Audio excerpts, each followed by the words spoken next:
Welcome everyone to the People and Planet stage. My name is Abigail McDonald. I am a Shona ambassador, and today I'm so excited to be interviewing Fionnuala Moran. Fionnuala, how are you doing today? Absolutely fabulous. All the better for being here. I'm so excited to interview you. For those who don't know, and I'm surprised if you don't know because Fionnuala is amazing, but Fionnuala is an Irish broadcaster and journalist who really is leading by doing in the sustainable living space. Her radio show on RTE Pulse showcases new Irish music and emerging artists, but her social media is kind of what we're most interested about today, because Fionnuala is an advocate for all things sustainable living, sustainable fashion and veganism. So Fionnuala, I want to talk to you a little bit about your journey to kind of quitting fast fashion, because I know for me, I literally ordered things like twice a week. I would have deliveries every single day, and all of a sudden I was like, I cannot do this anymore. I'm like not making a good impact anywhere. I suppose for me, like if we go way back, I grew up when you'd get your new Christmas outfit and you'd be delighted with it and you'd wear the elbows off it. And then that kind of, as you get a little bit more disposable income, when you were growing up, I remember fast fashion, this is going to make me sound ancient, only started becoming a thing when I was in my undergrad in DCU. So like, obviously you have so little money when you're a student, you're trying to work your part-time job and do your studies, so you need the cheaper clothes. And I was like, okay, I started getting into the habit of buying stuff online. The stuff wasn't great quality, and then the stuff didn't mean as much to me. I found I had all of these clothes that I didn't love that were falling apart, but no real kind of pieces in my wardrobe. I didn't have like a passion for the fashion that I owned anymore. Not to quote TG Carr's passion. I just thought of Bratz, the girls with a passion for fashion.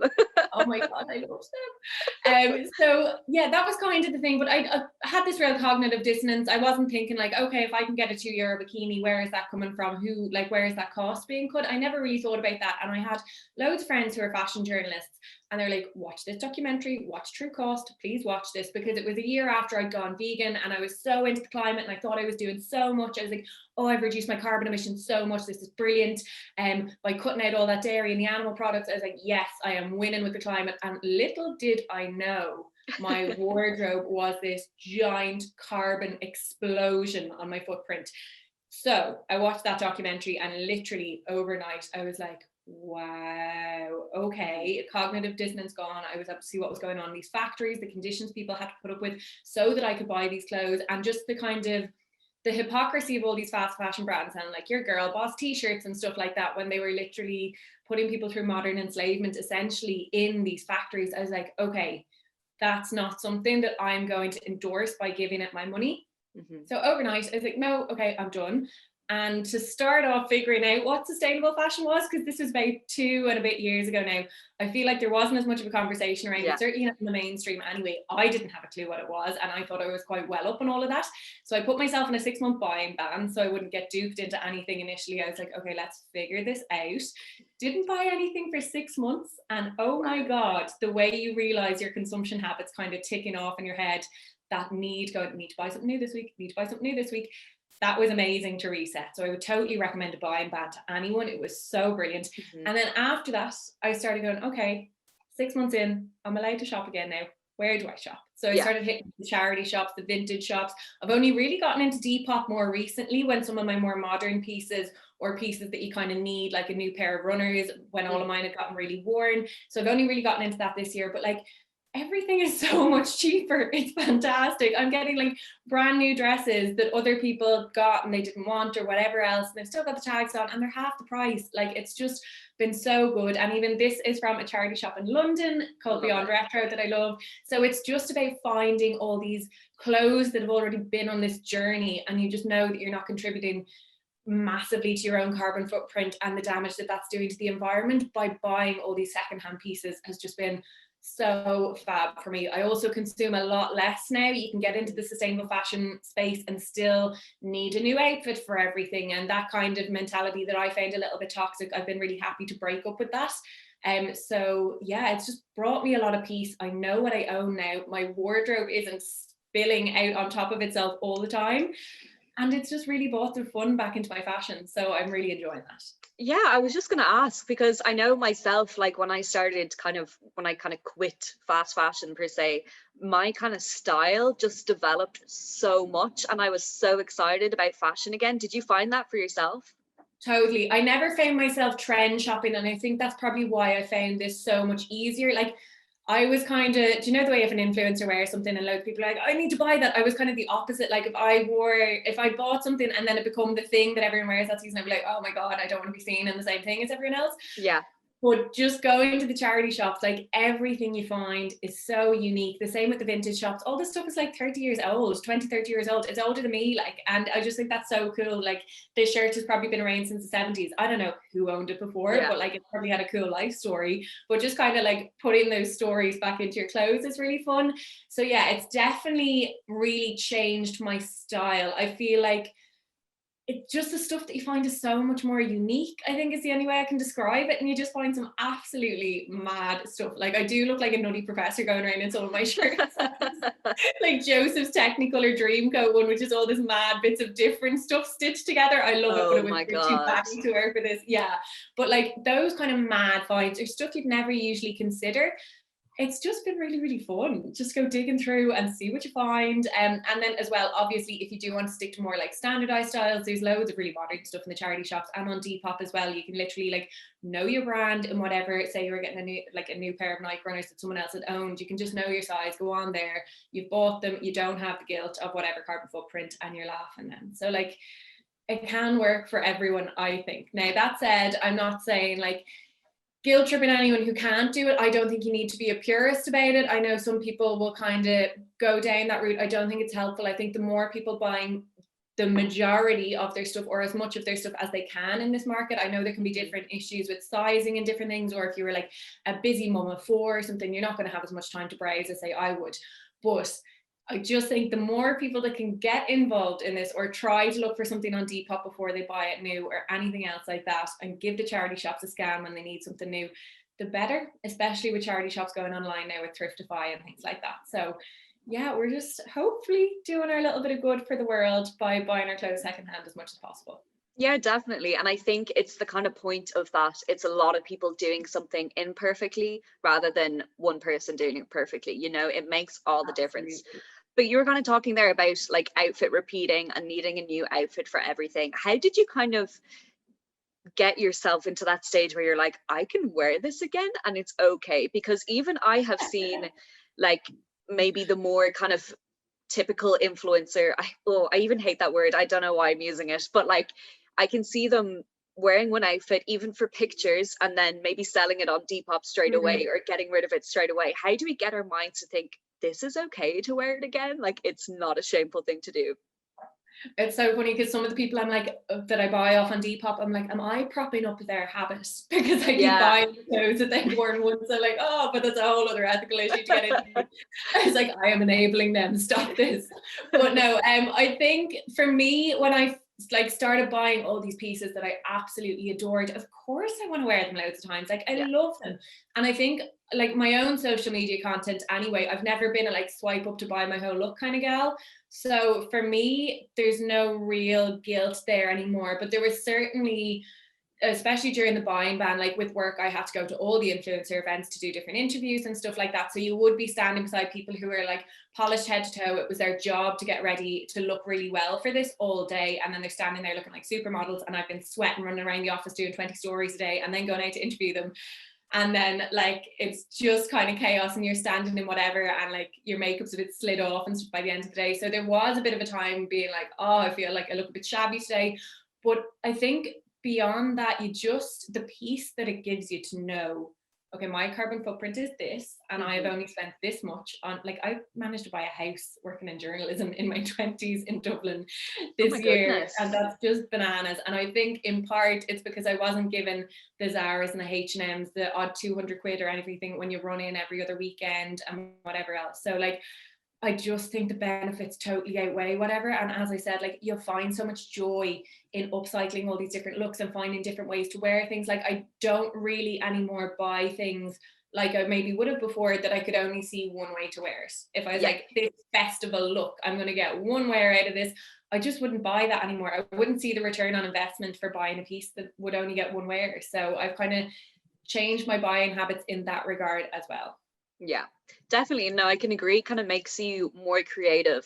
Like you see a pair of pants and you're like, okay, I can wear this with a top, I can wear it with a big jumper, I can wear it with boots, with heels. Like you have to force yourself to be creative in that sense, to think of all these different outfits and make sure it works. But just for like someone who's kind of starting off into sustainable fashion, they're thinking, gosh, I don't even know how to get into this. What are some of the pieces that everyone should have that they'll get good wear out of? Ooh, my next piece that I'm hoping to get loads of wear out of, I'm kind of scanning around at the moment for a really cool pair of cowboy boots for the summer.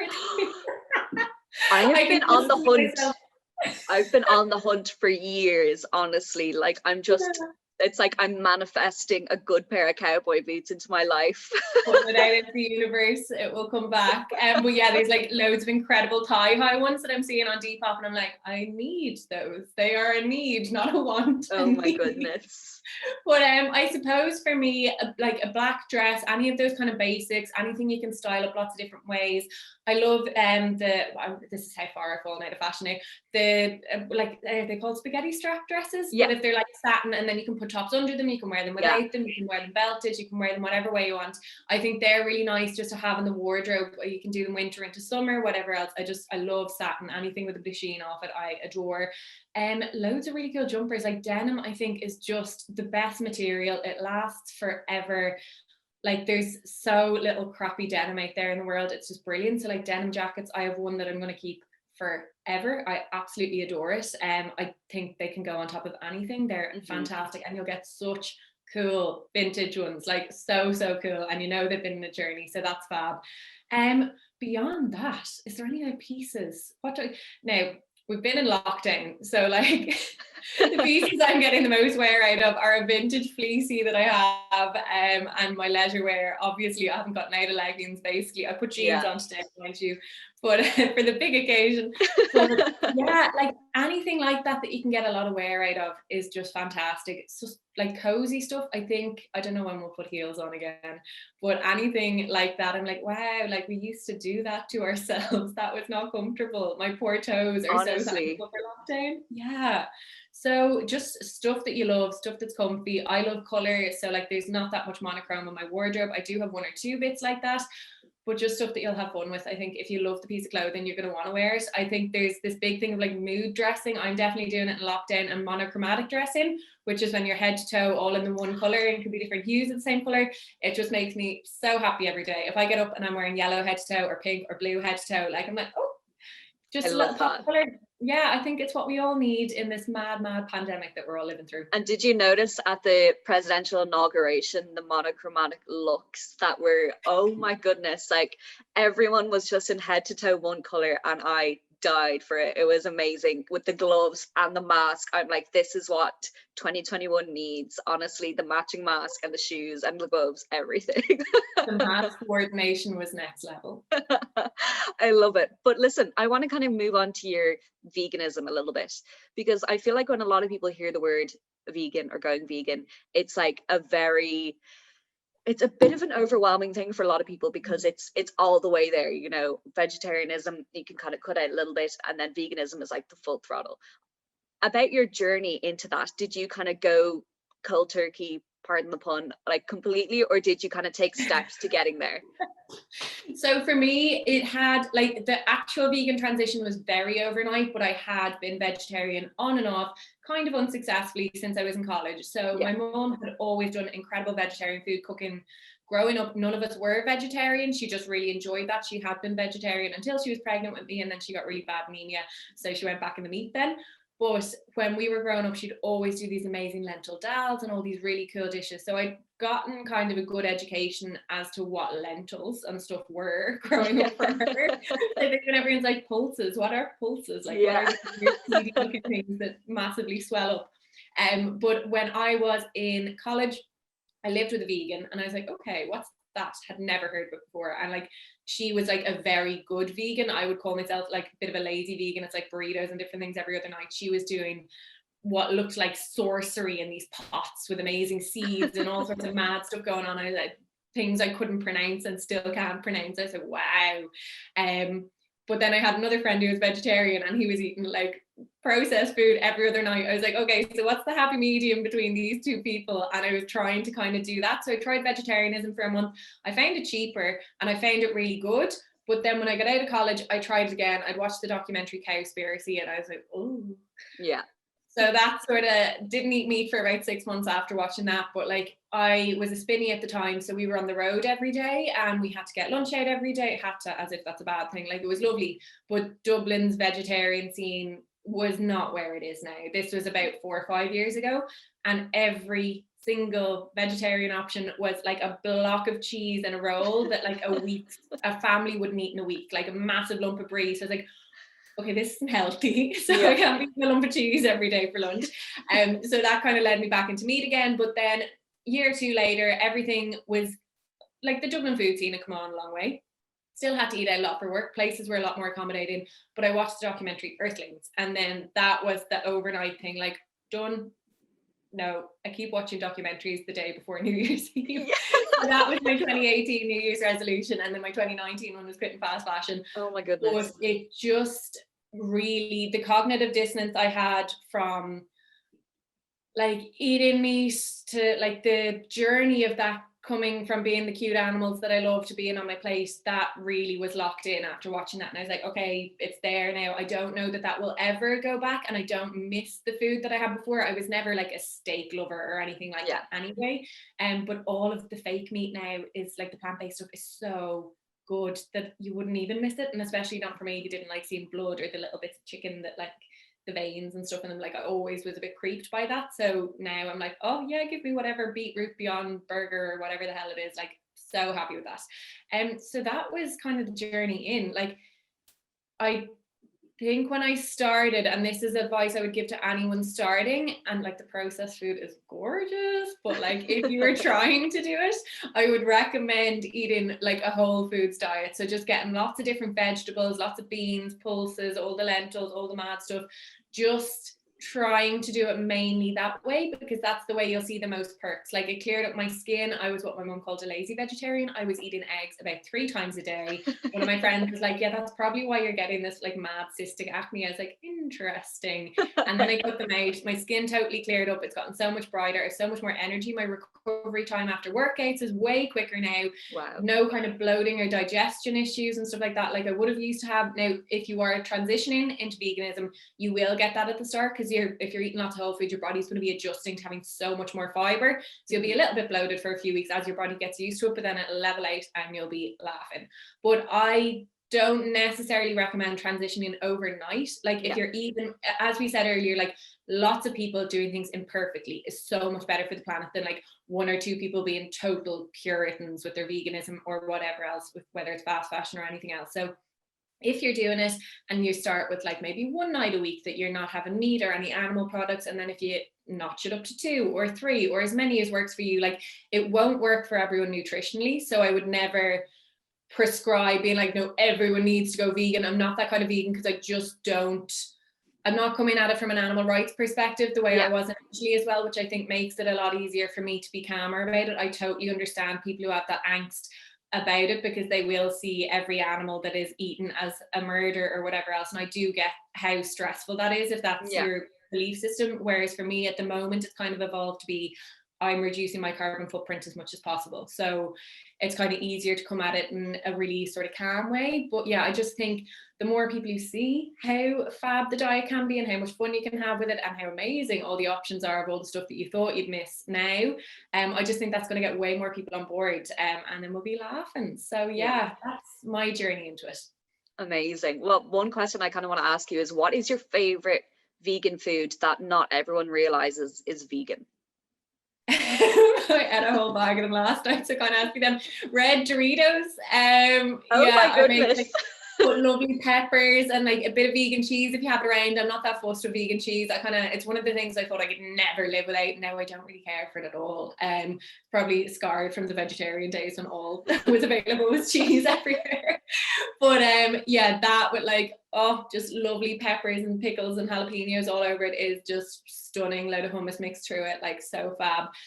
There's milk powder in loads of crisps, which makes loads of not vegan. Like milk powder is such an annoying product. I hope they get rid of it in the coming years with plant-based food becoming more and more popular, because more brands are going to want their food accessible to that section of the market. But there's lots of meat flavored crisps as well that are vegan, which is always surprising. People are like, what do you mean it's steak flavored but it's vegan? I'm like, no, there's no animal product in there. But yeah, so red Doritos would be my kind of main one.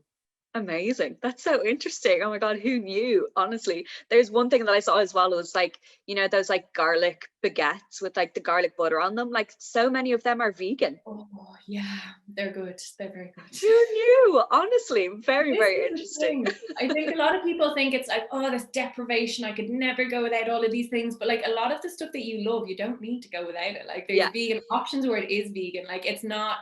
I think a lot of people still have this perception of like, I only eat salads and like going around having rabbit food all day. And it's so not that. Yeah. So I suppose with my own social media, I've just tried to show that like there's loads of pizzas you can pick up in whatever supermarket if you just want a quick fix for a dinner. It's not this mad complicated thing.